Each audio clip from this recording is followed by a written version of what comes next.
exploring the side kick to the knee. You see, to reach me, you must move to me. Your attack offers me an opportunity to intercept you. In this case, I'm using my longest weapon, my side kick, against the nearest target, your kneecap. This can be compared to your left jab in boxing, except it's much more damaging. I see. I definitely think Bruce Lee was onto something here.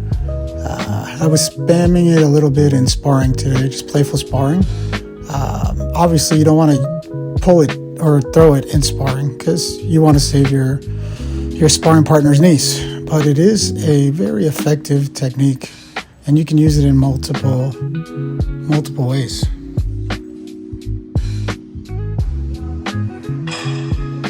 This is kind of cool. I check his kick, and then I throw it on his leg that's standing, which could cause serious damage. You can also use it to keep a pressuring opponent back a little bit, giving you some breathing room. See how he has to reset every time I throw it. So it gives you some time to think and some space. Now I'm using it as a pressure mechanism, so he has to think about multiple things. So the threat of hitting the knee, now I'm opening up my hands by threatening the knee strike. Here again is me throwing it from a distance. I like this because your opponent, when he throws a punch, he has to keep weight on that leg. So that makes him have to be light on that leg now. Here I am again using it as a way for him to think about the knee strike, and that opens up my hands.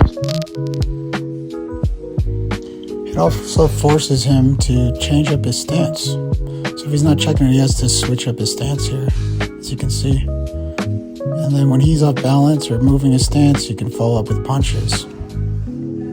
So now that he knows that the leg strike is in play, he has to be light on that leg. And now you can just open up with your punches.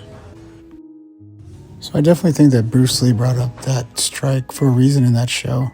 It's a very simple technique, and it's also very damaging. And most people can throw that technique. It's not so hard. You just lift up your leg a little bit and throw it out there. But it can cause a lot of damage. And it also opens up a lot of options for you. It makes your opponent have to adjust. I do recommend not throwing it in sparring, but just placing it out there, just so you can get the feel for it and see how your opponent would respond. But in a self-defense situation or a fight you desperately need to win, this would definitely be something you could use, just like a Joshua Van or Khalil Roundtree,